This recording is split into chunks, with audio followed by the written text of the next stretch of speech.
तो स्वागत है आप सभी का मेरी दूसरी क्लास में। आज इकोनॉमिक्स के ऊपर मेरी ये क्लास जो है दूसरी है। आपने अगर पहला क्लास नहीं देखा है जाकर देखिए, उसमें सारी बातें हैं। मैंने आपको समझाया उत्पादन क्या है और उत्पादन क्या है, वितरण क्या है, उपभोग क्या है, सारी बातें को मैंने डिटेल वे में बताया था। आप उसको जाकर देखिए। उसके बाद आज की जो मेरी दूसरी क्लास है वो है मनी, मुद्रा। ठीक है, सबसे पहले समझते हैं, बिना देर किए विषय पर आते हैं। ठीक है, मुद्रा। ठीक है, मुद्रा क्या है? सबसे पहले जानिए कि ये जो मुद्रा वर्ड है ये लैटिन भाषा है ना, लैटिन भाषा से लिया गया है। लैटिन भाषा में क्या था? मोनेटा है ना, मोनेटा। ठीक है, ये मोनेटा क्या है? ये रोम की देवी का जो है पूर्व नाम था मोनेटा। ठीक है, क्योंकि वहाँ पे क्या था ना कि जो रोम की देवी थी वहाँ पे जो मंदिर बना हुआ था उसमें सिक्कों की ढलाई होती थी, सिक्कों की छपाई होती थी। तो इस वर्ड से मनी का क्या हुआ? जन्म हुआ। ठीक है, यानी कि मोनेटा। ठीक है, ये बात समझ में आई। इसके अंतर्गत मैं आपको बताऊंगा इसका अर्थ क्या होता है, इसके कौन कौन से कार्य हैं, इसकी विशेषता क्या है। ठीक है, और इसके प्रकार क्या है। इसके अंतर्गत, इस सेशन के अंतर्गत हम मुद्रा के अर्थ की चर्चा करेंगे, मुद्रा के कार्य को देखेंगे, मुद्रा की विशेषता पर नज़र होगी और मुद्रा के प्रकार की हम क्या करेंगे? चर्चा करेंगे। चलिए ठीक है, मनी क्या है सर? टॉपिक क्या है? मुद्रा का अर्थ। देखिए, अनेक अर्थशास्त्रियों के अनेक अनेक मत जो है समय समय पर विभिन्न विभिन्न आए हैं, इसलिए इसके चक्कर में नहीं पड़ना है। एकदम सिंपल ये समझना है कि मुद्रा के अर्थ को 3 भागों में बांट लेते हैं। पहला संकीर्ण, दूसरा विस्तृत और तीसरा उचित। अब इस तरह से अगर कैटेगराइज अगर हम कर दें तो थोड़ा सा इसमें कन्फ्यूज़न दूर हो जाता है कि मुद्रा के अर्थ को हमने संकीर्ण, विस्तृत और उचित करके बांट लिया, क्योंकि अनेक अनेक अर्थशास्त्रियों का इसके ऊपर मत समय समय पर विभिन्न विभिन्न आया है। इसलिए हम इसके अर्थ को एग्जैक्ट तो नहीं बता सकते, लेकिन इसको हम इन 3 प्रकार से इसका वर्गीकरण कर सकते हैं। संकीर्ण अर्थ के अंतर्गत आते हैं प्रोफेसर राइस। प्रोफेसर राइस, इन्होंने क्या बोला? सिक्के केवल धात्विक सिक्के है ना, सिक्के केवल धात्विक सिक्के ही क्या हैं? मुद्रा हैं। कैसे भाई? इन्होंने बोला, प्रोफेसर राइस ने, कि सिक्के केवल धात्विक सिक्के, सॉरी, केवल धात्विक सिक्के ही क्या है? मुद्रा है। इसलिए इसको हमने क्या बोला? संकीर्ण बोला, क्योंकि आधुनिक अर्थव्यवस्था में हम देखते हैं कि हम पत्र मुद्रा के माध्यम से भी विनिमय करते हैं, इसलिए यहाँ पे इनकी व्याख्या को, इनके परिभाषा को संकीर्ण बोला गया। दूसरे साइड में आते हैं इसकी विस्तृत व्याख्या में। दूसरी तरफ हम इसके विस्तृत व्याख्या के अंतर्गत आते हैं तो हमें पता चलता है कि हार्टले विदर्स है ना, हार्टले विदर्स। अब इनका क्या कहना था भाई? इनका ये कहना था कि मुद्रा वो है जो मुद्रा का कार्य करे। ठीक है, मुद्रा वह है जो मुद्रा का कार्य करे, मुद्रा का कार्य करे। इनका डिफिनीशन ये था। हार्टले विदर्स कहते हैं विस्तृत अर्थ के अंतर्गत कि मुद्रा वह है जो मुद्रा का कार्य करे। ठीक है, अब ये बताइए, इनके अनुसार ये था कि जितने भी जैसे चेक हो गए, हुंडियाँ हो गई, ये कैसे? क्योंकि हर जगह ये स्वीकार नहीं है। आप अगर आम बाज़ार में चले जाइए तो वहाँ पे अगर आप चेक निकाल कर देते हैं तो उसको स्वीकार नहीं किया जाएगा, हुंडियाँ स्वीकार नहीं की जाएंगी, बैंक ड्राफ्ट स्वीकार नहीं किया जाएगा। इसलिए यह भी बोला गया कि यह उचित परिभाषा इसकी नहीं है। उचित परिभाषा के अंतर्गत डॉक्टर मार्शल कहते हैं मुद्रा में वे सब वस्तुएं शामिल हैं जो किसी भी समय एवं स्थान पर बिना संदेह और बिना विशेष जांच के अन्य वस्तुओं और सेवाओं को खरीदने और व्यापारिक दायित्वों को चुकाने के साधन के रूप में प्रचलित है। ये परिभाषा को उचित करार दिया गया। तरीके से बहुत सारे अर्थशास्त्रियों का मत अलग अलग है, तो आई होप आपको मुद्रा की पूरी परिभाषा समझ में आई होगी। अब हम बढ़ते हैं मुद्रा के कार्य की तरफ। ठीक है, मुद्रा को हमने 3 प्रकार से बांटा, एक तो संकीर्ण, दूसरा विस्तृत, तीसरा उचित, है ना। संकीर्ण में किसको रखा? प्रोफेसर राइस को हमने, प्राइस सॉरी क्या क्या रखा? प्रोफेसर प्राइस को। दूसरा हमने क्या रखा? हार्टले विदर्स, है ना, हार्टले विदर्स। तीसरा है मेरा उचित, जिसमें डॉक्टर मार्शल ने क्या कहा और सबसे उचित परिभाषा दी, ठीक है, जो हर जगह स्वीकार किया गया। ठीक है, ये बात थी। हार्टले विदर्स का कहना था कि मुद्रा वो है जो मुद्रा का कार्य करे। अब बताइए, आप किसी भी आम बाजार में चले जाएंगे, अब वहाँ पे जो विनिमय का साधन है आप चेक लेकर जाएंगे तो वो स्वीकार नहीं होगा। प्रोफेसर प्राइस का कहना था कि केवल और केवल धात्विक सिक्के ही क्या है, मुद्रा का कार्य करेंगी। तो आधुनिक अर्थव्यवस्था के अंतर्गत हम देखते हैं पत्र मुद्रा का चलन इतना ज़्यादा हो गया है कि ये सारी बातें इन लोगों की क्या हो जाती है, फेल हो जाती हैं। और यहाँ पे सबसे उचित जो परिभाषा है प्रोफेसर मार्शल के द्वारा। ठीक है, मुद्रा के कार्य की ओर बढ़ेंगे कि मुद्रा का कार्य क्या होता है। तो मुद्रा के कार्य को हम 3 प्रकार से बांट सकते हैं। एक हमारा प्रमुख कार्य हो गया, दूसरा सहायक हो गया, तीसरा आकस्मिक हो गया। तो प्रमुख कार्य को हम क्या बोलते हैं? प्राथमिक कार्य बोलते हैं। कि मुद्रा का जो प्राथमिक कार्य है वो क्या है? तो प्राथमिक कार्य के अंतर्गत विनिमय का माध्यम है और ये मूल्य का मापक है। ठीक है, विनिमय का माध्यम कैसे है, चलिए समझते हैं। जैसे मान लीजिए किसी भी वस्तु को आपको खरीदना है तो आप उसके लिए क्या देते हैं? मुद्रा देते हैं। ठीक है, क्या देते हैं? मुद्रा देते हैं। इसलिए हम मुद्रा के प्राथमिक कार्य के अंतर्गत विनिमय का माध्यम रखते हैं कि मुद्रा जो है विनिमय का माध्यम है। ठीक है, दूसरा बात आता है कि मूल्य का मापक, है ना। मुद्रा जो है किस प्रकार मूल्य का मापक बनता है, समझिए इसको। जैसे मान लीजिए इसी के अंतर्गत आता है कीमत। हम कीमत को परिभाषित कर देंगे इसी के बीच में। चलिए, मूल्य का जो मापक है वो किस प्रकार से मुद्रा कार्य करती है। ठीक, जैसे प्रत्येक खरीदी व बेची गई वस्तु के मूल्य को हम मुद्रा में आंकते हैं। ठीक है, ये बात क्लियर है। और जब हम मुद्रा को किसी वस्तु के मूल्य में आंकेंगे तो वो क्या कहलाता है? कीमत कहलाता है। Got it? ये बात समझ में आई आपको? ठीक है, इसको एकदम आसान भाषा में समझेंगे कि प्रत्येक खरीदी गई व बेची गई वस्तु के मूल्य को हम मुद्रा में आंकते हैं, और जब मुद्रा को हम वस्तु के मूल्य में आंकेंगे तो वो क्या कहलाएगा? कीमत कहलाएगा। इस तरीके से आप देखें कि मुद्रा का जो प्राथमिक कार्य है वो 2 प्रकार से है। एक तो विनिमय का माध्यम है और दूसरा मूल्य का मापक है। ये बात समझ में आई? चलिए अब आगे बढ़ते हैं। सहायक सहायक कार्य के अंतर्गत मूल्य का संचय, वस्तु का हस्तांतरण, तीसरा भावी भुगतान का प्रमाण। ठीक है, चलिए मूल्य का संचय कैसे है? आज से कई वर्षों पूर्व, है ना, हम क्या करते थे? मूल्य का संचय वस्तु विनिमय के व्यवस्था पे थी, है ना। जब हम क्या करते थे? वस्तु विनिमय की व्यवस्था पे थी। वस्तु विनिमय से तात्पर्य है कि जब हम वस्तु को लेते थे उसके बदले वस्तु देते थे। तो ये क्या, इसको संचय करना, इस प्रकार से मूल्य का संचय करना बहुत ही कठिन था, इसमें कठिनाई थी। इसलिए वर्तमान समय में हम देखते हैं कि जो मूल्य का संचय है वो मुद्रा के रूप में किया जाता है। और मुद्रा के रूप में करेंगे तो इसमें क्या होगी? सरलता होगी। आपको जब ज़रूरत होगी किसी भी वस्तु की आपको उपयोगिता होगी तो आप मुद्रा जो संचय किए हैं उसको आसानी से आप क्या कर सकते हैं? खरीद सकते हैं। ठीक है, तो ये हुआ मूल्य का संचय। ठीक है, अब बात करते हैं मूल्य के हस्तांतरण की। ठीक है, मूल्य का हस्तांतरण के रूप में मुद्रा कैसे कार्य करता है? मूल्य का हस्तांतरण, जैसे मान लीजिए कि हम रहते कहाँ हैं? मान लीजिए कि हम बनारस में रहते हैं। बनारस में हमारी संपत्ति है, हम उसको बेचकर जाके मुंबई में अगर हम शिफ्ट हो जाते हैं, वहाँ के लिए वहाँ कोई अपनी संपत्ति को खरीद लेते हैं। इस तरीके से ये आसान हुआ कि हम मुद्रा को क्या करते हैं? मुद्रा के मूल्य को हम क्या करते हैं? हस्तांतरित कर देते हैं। इस कहने का तात्पर्य, जब हम क्या करते हैं? अपनी संपत्ति को एक जगह से बेचकर दूसरी जगह क्या करते हैं? खरीद लेते हैं। तो इसमें क्या होता है? उस मुद्रा के मूल्य का हस्तांतरण हो गया। क्या हो गया? हस्तांतरण हो गया। ठीक है, इस तरीके से हम समझ सकते हैं कि मुद्रा जो है मूल्य के हस्तांतरण में भी क्या करता है? कार्य करता है। तीसरा बात है भावी भुगतान का प्रमाण। ठीक है।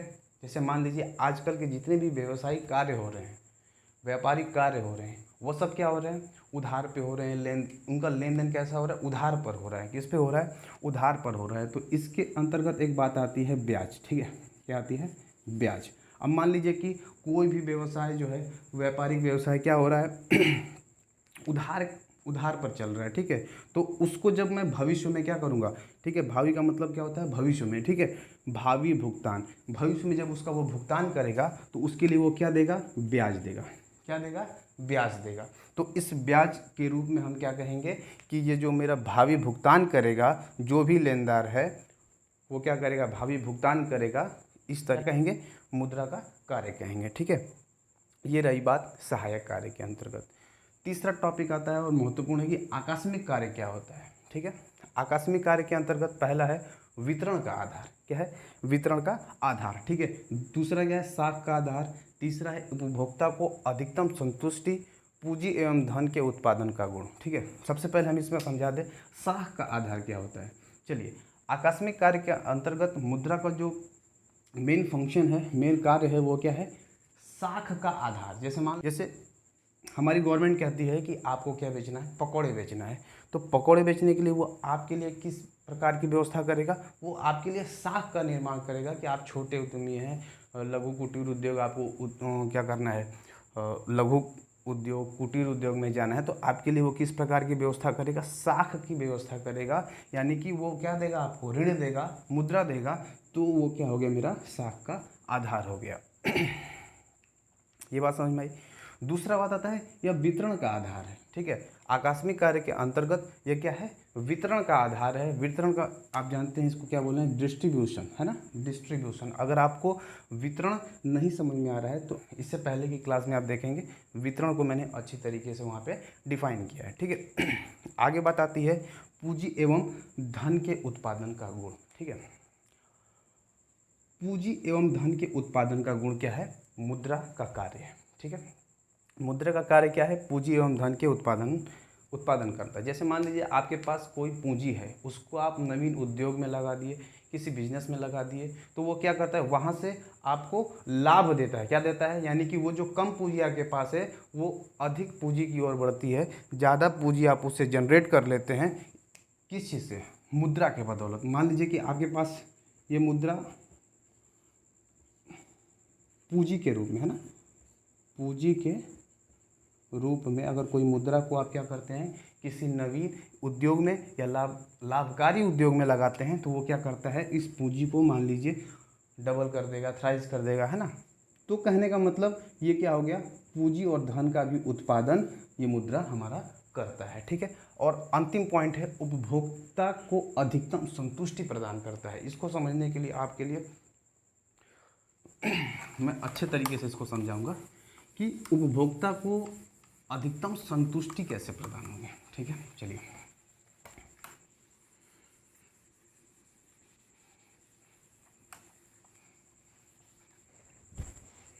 नेक्स्ट टॉपिक क्या है, हाँ चलिए अब इसको समझते हैं, उपभोक्ता को अधिकतम संतुष्टि कैसे प्रदान होगी। चलिए, उपभोक्ता को क्या चाहिए, मान लीजिए कोई वस्तु चाहिए, है ना, कोई वस्तु चाहिए, ठीक। तो सबसे पहले वो क्या करेगा, वस्तु की मांग करेगा। क्या करेगा, मांग करेगा। अब मांग को समझिए, मांग क्या है, ठीक है। क्योंकि आपको अगर किसी वस्तु को पाकर अधिकतम संतुष्टि मिलेगी तो किसकी बदौलत मिलेगी, मैं आपको बता रहा हूँ, ठीक है। सबसे पहले आप क्या करेंगे, उस वस्तु की मांग करेंगे। मांग के लिए किन किन बातों का होना ज़रूरी है, सबसे पहले इच्छा की होना ज़रूरी है, उसके बाद क्रय शक्ति का होना ज़रूरी है, उसके बाद उपयोगिता का होना ज़रूरी है, ठीक। ये 3 फैक्टर हैं जिससे आप किसी वस्तु के मांग को रख सकते हैं, ठीक है। चलिए, ये बात समझ में आई। चलिए, आपकी इच्छा हुई चाय पीने की रात के 2 बजे, है ना। तो ये जब इच्छा हुई तो इसके लिए क्या होना है, आप इस वस्तु को खरीदने की क्रय शक्ति रखते हैं तो आपकी इच्छा पूर्ण होगी। और उसकी उपयोगिता क्या है, ठीक। आप किस वस्तु की मांग कर सकते हैं, उसमें ये भी बात इंपॉर्टेंट है कि उसकी उपयोगिता क्या है। जैसे आप डायबिटीज़ के और शुगर के पेशेंट हैं, तो आप क्या करेंगे, रसगुल्ला तो खाएंगे नहीं, तो इसकी उपयोगिता समाप्त हो गई, तो ये रसगुल्ला आपकी मांग नहीं हुई। बात समझ में आई?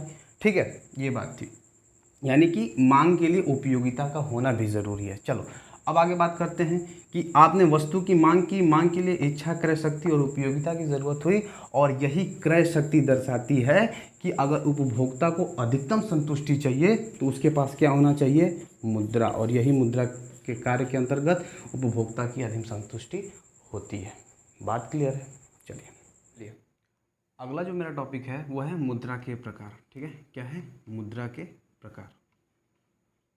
साथियों, आज के वीडियो में आपको मुद्रा से रिलेटेड जितने भी क्वेरीज होंगे, जितने भी क्वेश्चन होंगे, वो आज समाप्त हो जाएंगे।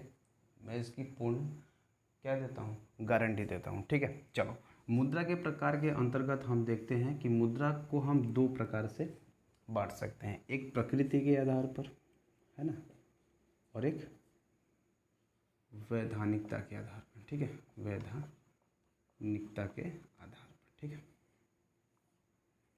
प्रकृति के आधार पर दो और प्रकार इसमें है, एक तो हो गया मेरा वास्तविक, क्या हो गया, वास्तविक। ठीक है, दूसरा क्या हो गया, हिसाब, है ना, मुद्रा। ठीक,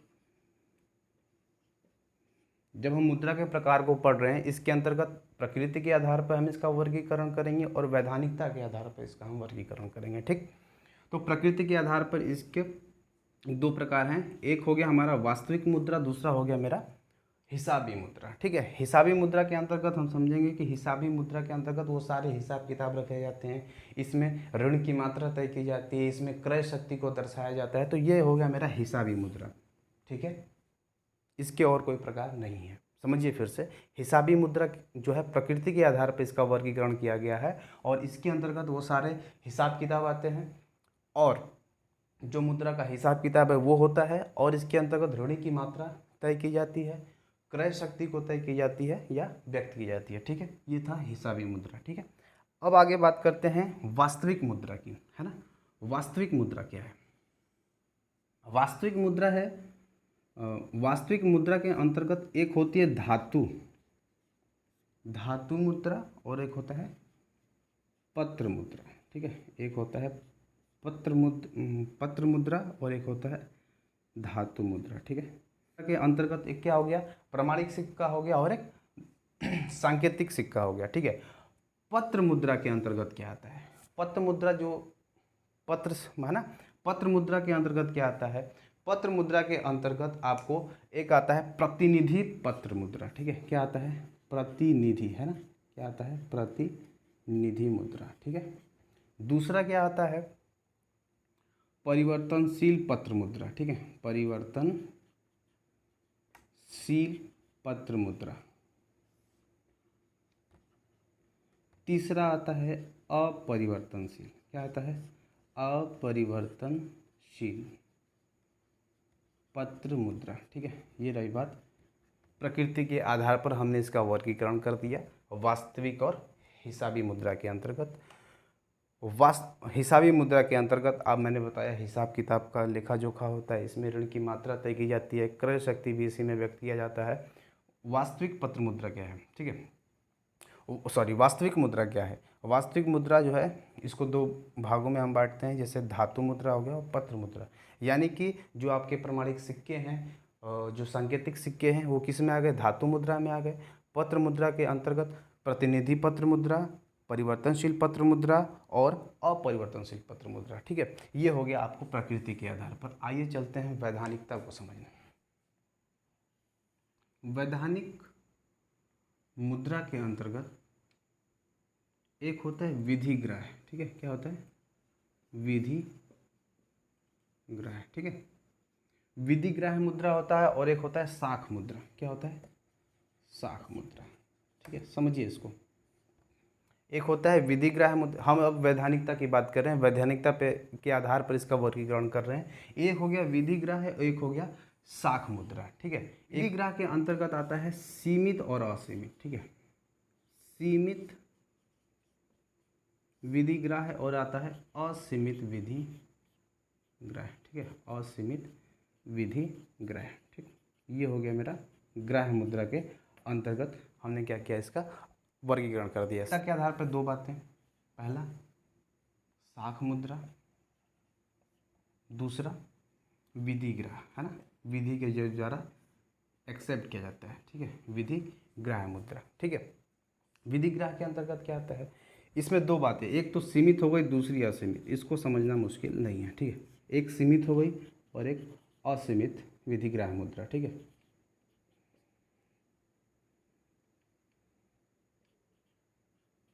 असीमित, ठीक, क्लियर है। एक सीमित हो गया और दूसरा असीमित हो गया। शाख मुद्रा के अंतर्गत जैसे हमारी क्या हो गई, वितरण विपत्र हो गया, ठीक है, सॉरी विनिमय, विनिमय पत्र हो गया, चेक हो गया, है ना, चेक हो गया, हुंडियाँ हो गई,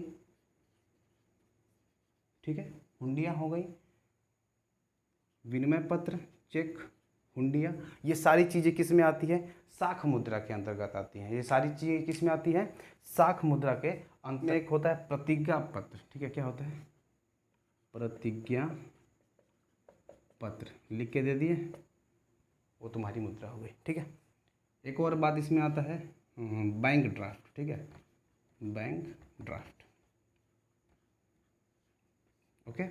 ये सारी चीज़ें थी मुद्रा के प्रकार के अंतर्गत। एक बार इसका समराइज्ड वे में बता दूँ आपको, समराइज्ड वे में बता दूँ आपको, मुद्रा के प्रकार के अंतर्गत दो बातें, एक तो प्रकृति के आधार पर, दूसरा वैधानिकता के आधार पर, ठीक है, वैधानिकता के आधार पर।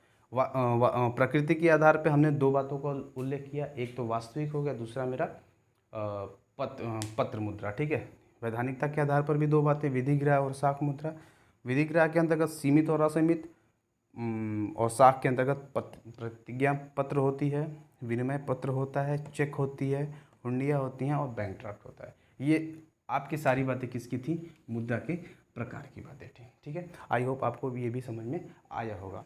अब एक छोटा सा टॉपिक है मुद्रा की विशेषता, ठीक है, मुद्रा की विशेषता, क्वालिटीज ऑफ मनी, है ना, मुद्रा की विशेषता, ठीक है, टाइम कर लो, विशेषता है, ठीक है। सबसे पहले मुद्रा की विशेषता में देखेंगे, इसमें देखेंगे मुद्रा की विशेषता के अंतर्गत देखिए, इसमें क्या होती है, सामान्य स्वीकृति होती है। प्रत्येक व्यक्ति क्या होता है, इसको मानने को तैयार होता है, इसलिए हम बोलेंगे इसकी विशेषता में क्या होती है, सामान्य स्वीकृति होती है, ठीक है। ओके, दूसरा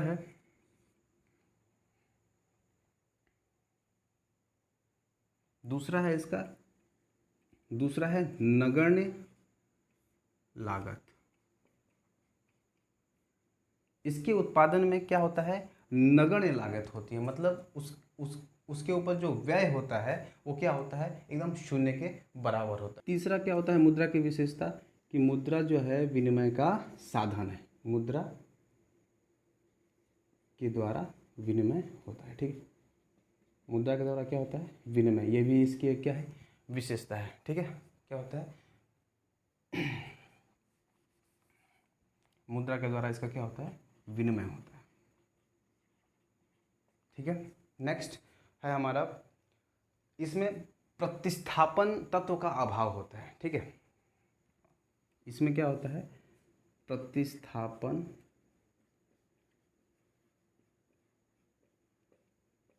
लोच का अभाव होता है। प्रतिस्थापन लोच क्या होता है,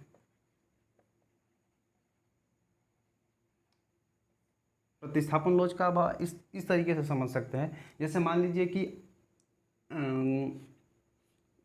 चावल है ना, चावल जो है, चावल की कीमत में क्या हो गया, बहुत ज़्यादा उछाल हो गया, तो हम क्या कर सकते हैं, चावल को छोड़ के हम क्या खा सकते हैं, गेहूँ खा सकते हैं, है ना, यानी कि इस चीज़ को हम प्रतिस्थापित कर देते हैं। लेकिन जो मुद्रा के अंतर्गत हम इसको प्रतिस्थापित नहीं कर सकते हैं। अगर मान लीजिए मुद्रा की मांग कम हो या अधिक, हम उसको उसी बराबर में क्या कर सकते हैं, यूज़ कर सकते हैं, उसको प्रतिस्थापित नहीं कर सकते हैं, ठीक है, कर सकते हैं, यानी कि मुद्रा को हम प्रतिस्थापित नहीं कर सकते हैं, चाहे इसके मांग में कमी आए या अधिकता आए, ठीक है, ये बात समझ में आई।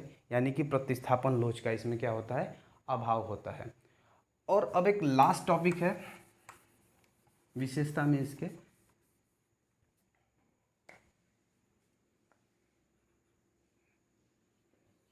मुद्रा जो है अपने आप में, मुद्रा अपने आप में व्यर्थ होता है, ठीक है, व्यर्थ होता है। यानी कि इसका लागत जो है नगण्य के बराबर है। अगर कोई भी सरकार ये बोले कि नहीं ये मुद्रा अब चलायमान नहीं है, इस मुद्रा की कोई वैल्यू नहीं है, तो अपने आप में वो क्या हो जाता है, व्यर्थ हो जाता है। क्या हो जाता है उस क्योंकि उसके लागत, उसका जो है लागत कैसा है, नगण्य है। यानी कोई भी सरकार अगर ये बोले कि ये मुद्रा स्वीकार्य नहीं है, यानी कि वो अपने आप में क्या हो जाएगा, व्यर्थ हो जाएगा। ये क्या है, मुद्रा की विशेषता है। ठीक है, तो आज के लिए इतना ही। वीडियो पसंद आएगा और लाइक शेयर सब्सक्राइब आपका काम है। बाकी मेरा काम है आपको पढ़ाना, चीज़ों को समझाना एकदम साधारण तरीके से, सरल भाषा में। आपको कोई भी दिक्कत होगी कमेंट बॉक्स में करना, ठीक है। तो मैंने आज क्या पढ़ाया आपको, मुद्रा का अर्थ, परिभाषा, मुद्रा क्या है, मुद्रा के प्रकार, मुद्रा के कार्य और मुद्रा की विशेषता। आई होप कि अब इससे जितने भी रिलेटेड क्वेश्चन आएंगे आप क्या करेंगे, उसको आसानी से सॉल्व कर लेंगे। Is it clear? तब तक के लिए स्वस्थ रहें, मस्त रहें। जय हिंद।